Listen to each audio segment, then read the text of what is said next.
Hello and welcome to Tea Break Film Reviews. My name's Michelle, and today I'm going to be reviewing the Simply Perfect It Chapter 1 and the somewhat confusing It Chapter 2.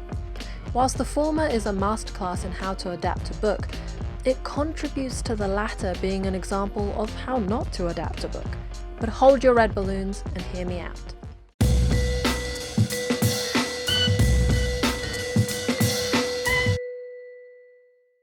It Chapter 1 follows a group of kids from the town of Derry as they battle the murderous shape-shifting entity most often seen as the clown Pennywise. This group of outcasts, who call themselves the Losers Club, band together in order to defeat him. It Chapter 2 is set 27 years later when our grown-up heroes need to return to Derry to fight the re-emerged Pennywise and defeat him once and for all. What makes this horror story, adapted from Stephen King's novel, so captivating is its sensitivity in showing how children experience and overcome fear, and how it animates this psychological fear into a physical and terrifying character. It's not your run-of-the-mill horror that focuses on jump scares and this sort of what I would describe as surface tension that dissipates once the film has finished. Stephen King's characters stay with you because they connect with the very creation of fear that we all experience growing up. This is what makes the first film especially powerful, because we're just with the kids and we see them fight their individual fears through Pennywise, who brings them to life. Before I go into why Chapter 2 is so disappointing with regards to this, let me go through some of the technical achievements of this franchise. First and foremost, Pennywise. The creation of this clown was an amalgamation of different departments coming together to create the most horrifying villain they could. We have Bill Skarsgård, a fantastic casting choice because he has such specific control over his facial features, allowing him to create these really unnatural and unusual facial expressions. In an interview with the actor, he talks about having this collection of facial quirks and waiting for a role where they would come in handy. Boy, did he find the right role. With Bill as the base, the filmmakers added a layer of special effects, most striking of which is that mask, which adds the extra forehead and crazy hair. Finally comes the VFX, which is predominantly used when Pennywise is shapeshifting and enables the creation of those distorted versions of the clown and his other forms. It's one of those examples of how wonderfully the cinematic craft has developed in order to more dynamically bring a character to life, and it's far removed from the less sinister and simpler version of Pennywise that we see in the 1990 adaptation. Speaking of mixing practical effects and visual effects, the production design in these films is so inventive.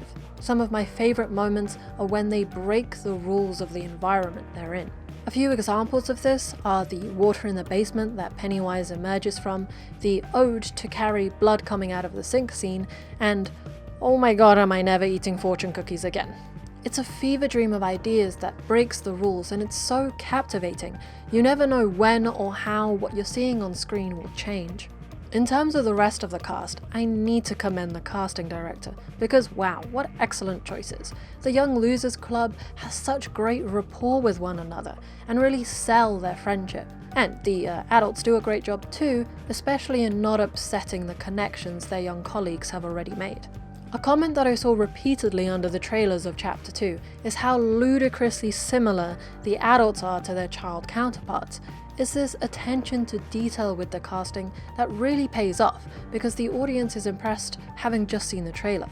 Dialogue-wise, I find Stephen King's novels and adaptations of them have this sort of 80s adventure film feel, where there's lines like, "You can do anything you want," or "I want to be normal," or "I want to run towards something, not away." And the little voice in my head is saying, that's a little cringy and cliched. However, it does feel truthful to that Tinkerbell quality of youth, where specific feelings and events overcome you and feel like the absolute most important thing. So perhaps I can forgive these lines, considering these kids are being terrorized by a clown out to kill them. That and Richie's line, "I'm sorry, but who invited Molly Ringwald to the group?"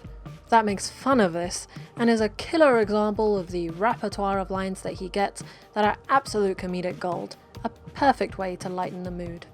I won't go into specifics about the cinematography, editing or score, because they didn't distract from the action with any strange decisions and successfully achieve that I'm doing my job kind of role. A quick example is filming at the kids' eye level, meaning the adults have to look down. It's logical and effective.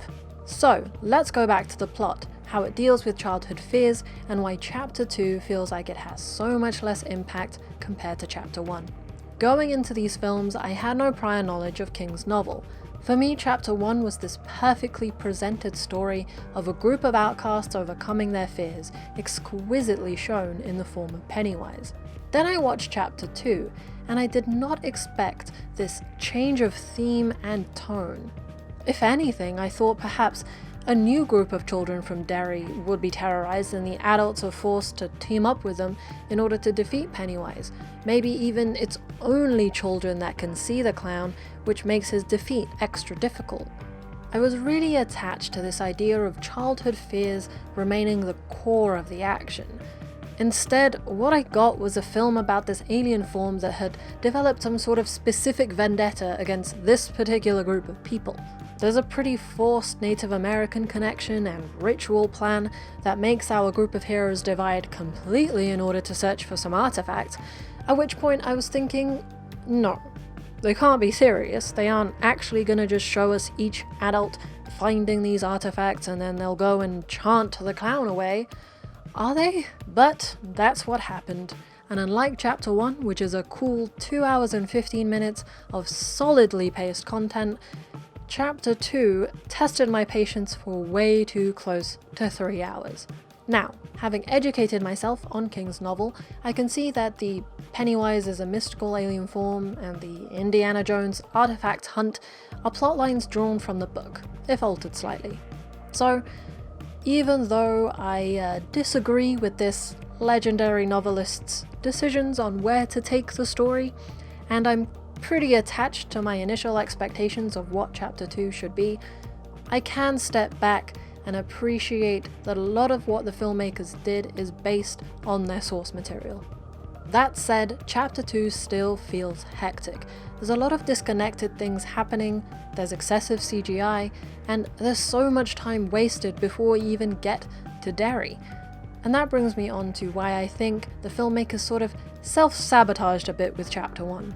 From the start of the novel, King interweaves the timelines of the Young Losers Club and the Old Losers Club, so we are already more familiar with these characters in both time periods. This allows the drama and the crazy fantasy stuff to progress much more smoothly. The film adaptation of Chapter 1 focused on the kids, and though this made a fantastic film, it did mean that Chapter 2 had to spend a lot of time not only introducing the adults, but showing how their lives have changed outside of Derry, showing the reemergence of Pennywise, bringing them all back to Derry, then showing those fantasy elements, and so on. Chapter 1 felt so well done because all it had to do was introduce our heroes and villain, and then move on to the adventure and defeat of said villain, whilst remaining in the same town. I think since the filmmakers proved that they could do so well with Chapter 1, having changed the story's structure as they did, they should have been bolder in changing aspects of Chapter 2 as well, and honing it down to create a well-paced horror, one that works better within its medium.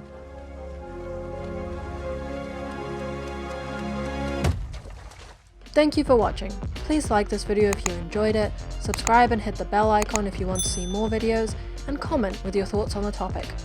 What are your favourite book to film adaptations?